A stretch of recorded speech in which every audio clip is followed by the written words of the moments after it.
Modi 2.0 revealed a leader less interested in development for all and more focused on identity politics, power consolidation, and strongman rule, asterisk as India moved into the 2020s. One thing was clear: Narendra Modi was not just a political figure anymore.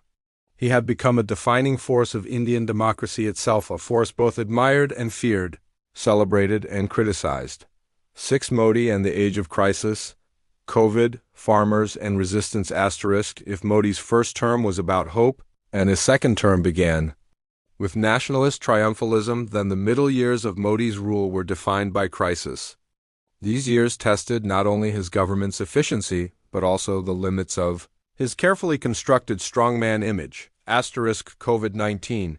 The pandemic hits India asterisk in early 2020. When the COVID-19 pandemic swept across the globe, India faced one of the greatest health emergencies in its history. Initially, Modi's response seemed decisive. Asterisk he announced a nationwide lockdown in March 2020. With just 4 hours' notice, he urged people to bang phallus utensils to honor healthcare workers. Asterisk. He promoted mask wearing and social distancing in his addresses. Asterisk. But soon the flaws in planning became evident. The sudden lockdown stranded millions of migrant workers in cities without jobs, food, or transportation. With trains and buses shut down, desperate families began walking hundreds of kilometers back to their villages. Many died along the way of hunger, exhaustion, or accidents. Asterisk. The images of men, women, and children walking barefoot on highways became one of the most haunting symbols of Modi's India.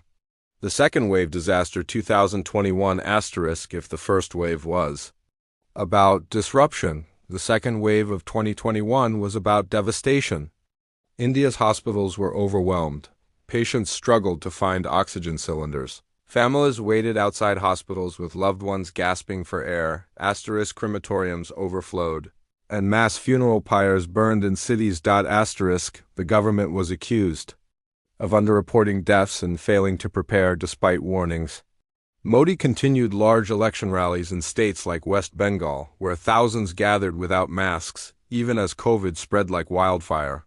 The Kumbh Mela religious gathering was allowed to proceed, worsening the crisis. For the first time, Modi's image of control seemed to collapse.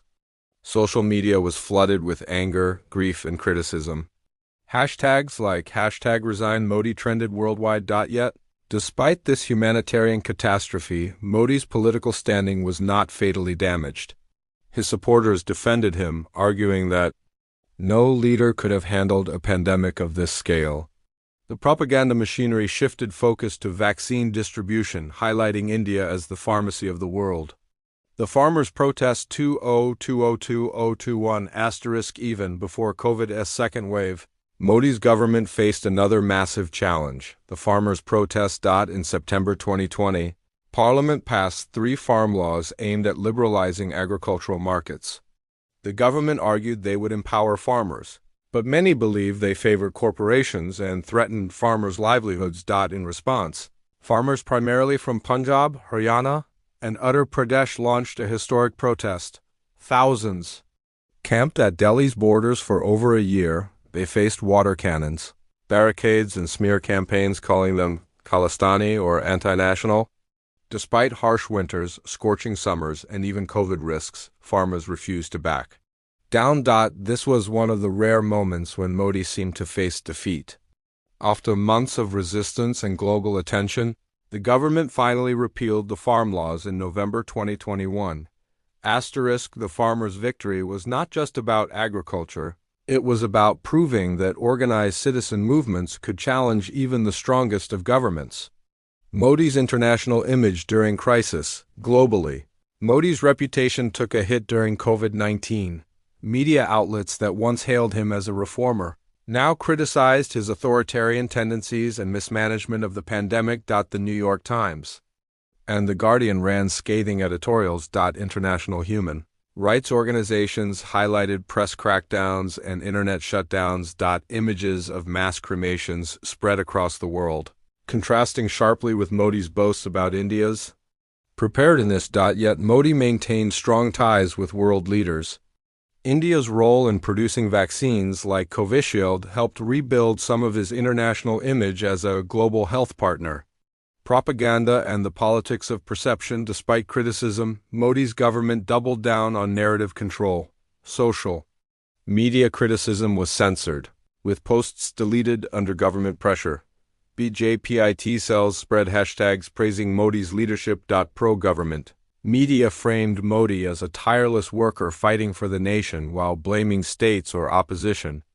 Leaders for failures, even tragedies, were spun into stories of Modi's compassion. For instance, when vaccines were rolled out, vaccination certificates carried his photograph, making public health a personal branding exercise. Authoritarianism deepens. The pandemic years accelerated India's slide toward authoritarianism. Arrests of activists, journalists, and student leaders were jailed under sedition and anti-terror laws. Internet shutdowns. India became the world leader in cutting off digital communication. Especially in Kashmir, surveillance state, reports suggested that spyware like Pegasus was used to monitor opposition leaders, activists, and journalists. These moves reinforced the perception that Modi's India was an electoral autocracy, where elections still happened but dissent was crushed. Cracks in the strongman image. By 2021 to 2022, Modi's aura of invincibility was dented. The pandemic mismanagement, farmers' resistance, and growing unemployment all chipped away at the myth of flawless leadership, yet Modi remained politically resilient. His personal approval ratings, though shaken, stayed higher than most world leaders. The BJP continued to win state elections, proving that the Modi brand still had unmatched electoral power. Opposition unity remained weak and fragmented, making it hard to challenge his dominance. This paradox: failure on governance but success in politics became a defining feature of Modi's later years. Conclusion: The Age of Resistance. Part 6 of Modi's journey shows the duality of his rule. A leader criticized for mishandling crises but still celebrated by millions as a savior. COVID exposed administrative weaknesses and the limits of centralization. Farmers' protests showed that mass resistance could force even Modi to retreat. International criticism dented his image, but domestic propaganda softened the damage. Authoritarian practices deepened, signaling a dangerous trend for India's democracy. In the end, the pandemic years were not just a test of Modi's leadership, they were a test of India's democracy itself. And while Modi survived politically, the scars of these crises remain etched in the memory of millions. Modi's legacy. Between power and democracy. As Narendra Modi's second term matured, the central question became clear: what would his lasting legacy be? Would history remember him as the man who redefined India's rise on the global stage, or as the leader who accelerated the decline of its democratic fabric? To answer this, we must examine the two defining pillars of his rule: economy and foreign policy, and the deep political imprint he leaves on Indian society. The economy, growth versus ground reality. When Modi first came to power in 2014, he promised Ek Din, good days, and rapid economic growth.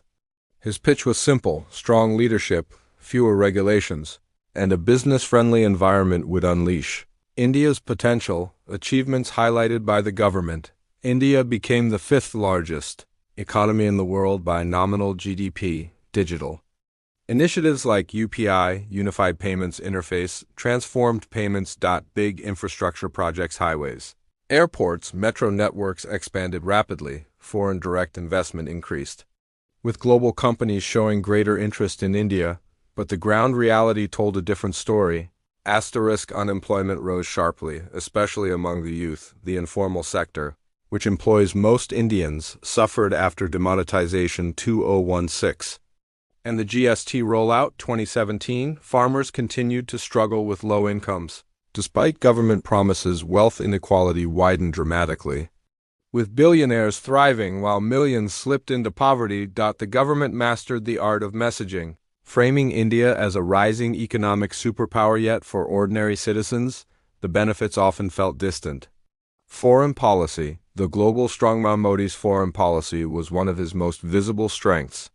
He transformed the Prime Minister's role into that of a global brand. Ambassador for India.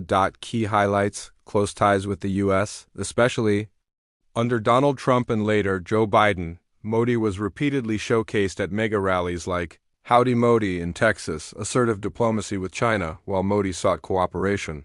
Clashes like Galwan 2020 revealed rising tensions, strengthened the Quad Alliance, India, US, Japan, Australia, to counter China's growing influence in the Indo-Pacific, improved relations with Middle Eastern nations, boosting trade, energy security, and the Indian diaspora's standing. India projected itself as the voice of the global South, especially during the G20 presidency in 2023. However, critics argue that beneath the glamour of international summits, India's actual bargaining power remained limited. The border situation with China is unresolved. Relations with Pakistan remain hostile, and Russia's war in Ukraine forced India into a delicate balancing act. Still, Modi succeeded in